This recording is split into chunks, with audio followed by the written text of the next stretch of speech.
What do we still have to learn about our business model and the recurring revenue business model? Because like we were saying, all this has pros and cons.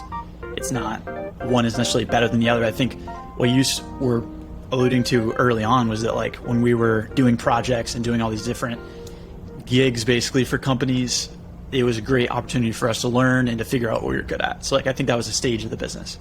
And now we're in this current stage where we kind of know what we're good at. We know where the opportunity lies. We have like services built out. We have people that are helping with that service.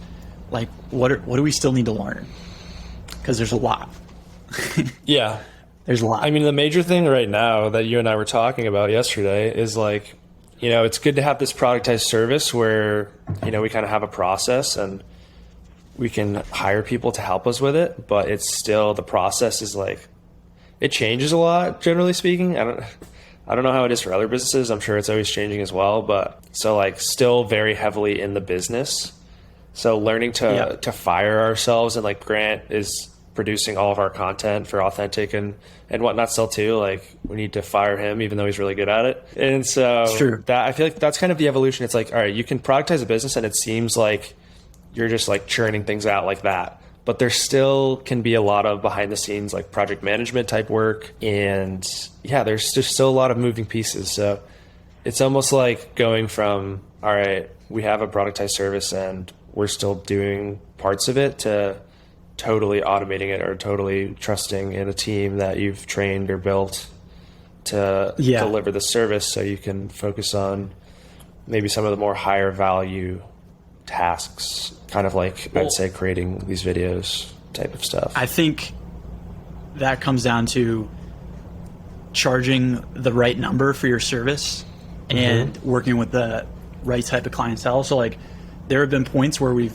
in this niche journey of podcast repurposing where we had a productized service, we had recurring revenue, but we weren't charging enough to actually hire people to do it for us. We were way too involved.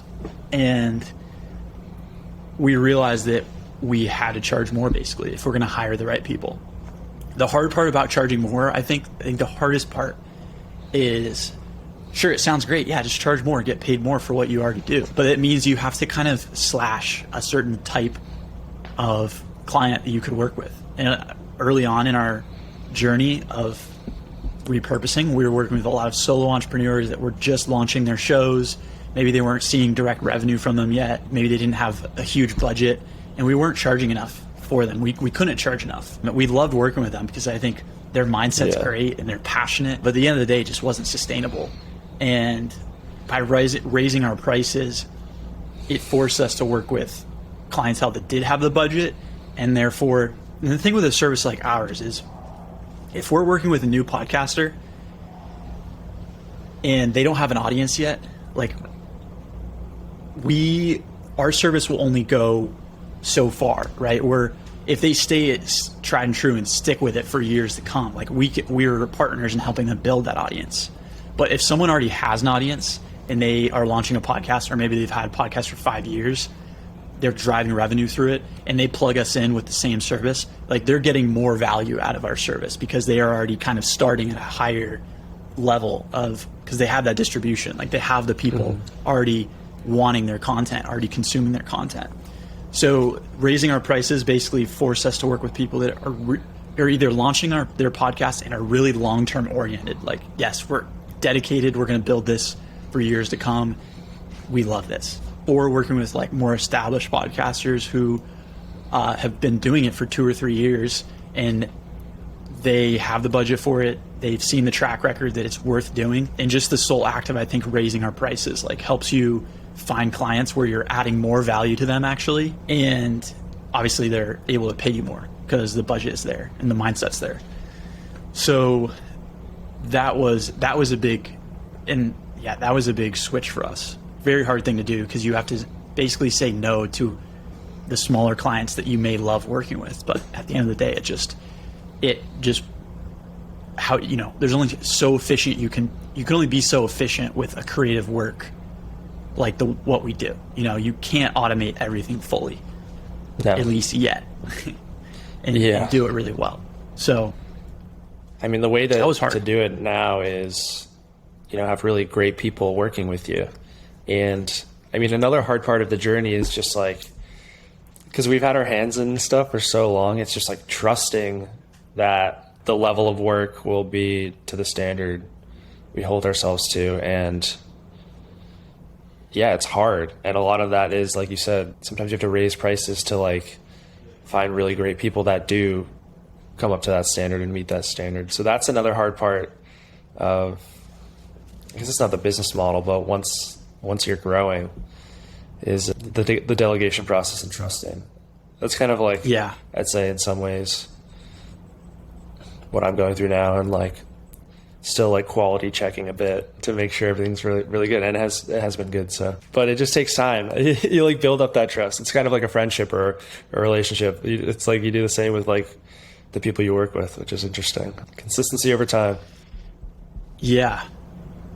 I mean, like one of the biggest things, like most important things in our business is like hiring the right people. Like it's almost like, as far as, I think we early on thought like the hardest part, and this is a really hard part, is just getting clients consistently.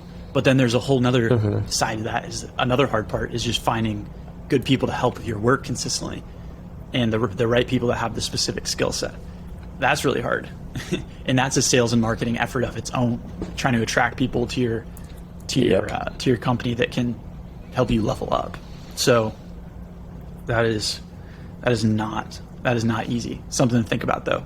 Something that we're doing right now. And I think the cool thing, though, is that when the right people do come into place, you have to be really patient, because you're going to work with people that maybe they just don't have the full skill set to really take you out of the business. But once those people start revealing themselves and they're passionate and they're great at what they do, it like opens up so many doors in your mind of like what's possible. So we've had to be really patient there and work with a lot of people to help on the video editing side to get to having a team of people that were like, wow, like these people got it. You know, they're doing good work, and maybe they do it better than we could.